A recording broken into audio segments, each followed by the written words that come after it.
1994 it was, when I wandered into an old, forgotten bookshop tucked away at the end of a dusty street. Among the torn magazines and cracked leather volumes, I found a diary bound in faded red velvet. Its spine was half broken, and the pages had turned the color of smoke, brittle and trembling at the touch.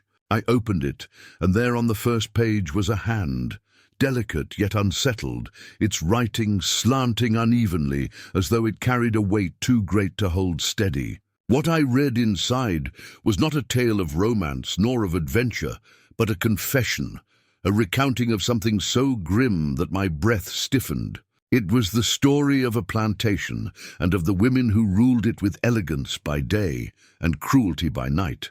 The place was known in whispers as Red Hall. To outsiders, it was the jewel of the southern countryside in the late 1800s, fields of cotton swaying in endless white seas, oak trees lining the drive, and a manor that gleamed like ivory in the sunlight. Yet behind the painted shutters and marble halls, another world existed. A world where black men were not men at all in the eyes of those who owned them, but instruments of labor, of mockery, and of pain. The diary spoke of women, the white ladies of the estate, who wore silks and pearls in the daylight and carried fans at gatherings where polite laughter filled the air. They were seen as the pinnacle of grace, daughters of wealth, wives of power. But when the doors shut and the curtains drew, their laughter turned into something else, sharp, cold, cruel. They had discovered a sport, not of cards or dance, but of torment. And the victims were always the same. Young black men forced into silence, forced into endurance, forced into the nightmare that no one beyond those walls would believe. The writing did not stumble into detail at once. It circled like a hawk, slow and heavy, before it descended. First it described the hall itself, the chambers kept in the rear of the house where no guest was ever permitted. A place with iron hooks on the walls, polished wood floors stained darker in places where the polish did not reach, and narrow windows high above, too small for anyone to look out from. This was where the laughter of the ladies carried the loudest at night, shrill and echoing, as if amusement had possessed them. There were names written faintly, names of men who had lived and then disappeared.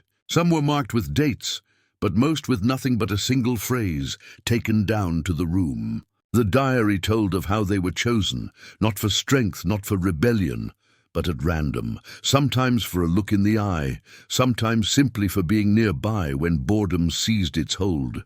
The ladies, it seemed, had grown tired of the monotony of luxury. Their world of teas and luncheons and Sunday prayers demanded an outlet. That outlet became cruelty.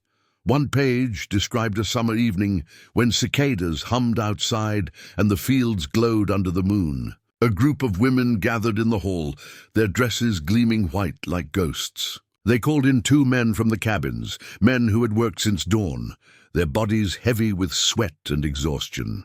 But their weariness was of no matter. What followed was not labor in the fields, but a theater of humiliation.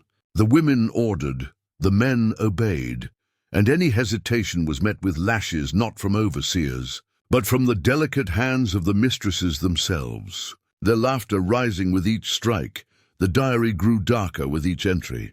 It told of scars that never healed, of cries muffled into the night, of men who walked back to the cabins with eyes emptied of hope.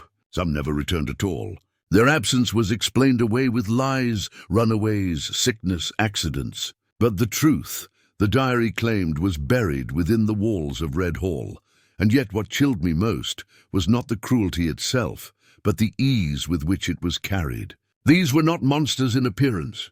They were celebrated women of their time. They sang hymns on Sunday, they kissed their children, they wrote letters to their husbands who managed business abroad. And in the same breath, they gathered to indulge in pain as though it were an evening pastime. The contradiction was not seen as contradiction at all. It was life, ordinary and unspoken.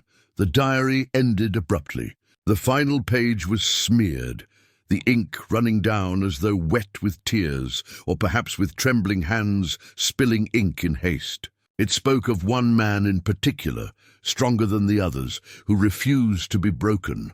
He endured. He stared back. He did not give them the satisfaction of collapse. The writer feared for him, for she knew what they would do to crush his will completely. And then the words stopped. No conclusion, no farewell, only silence.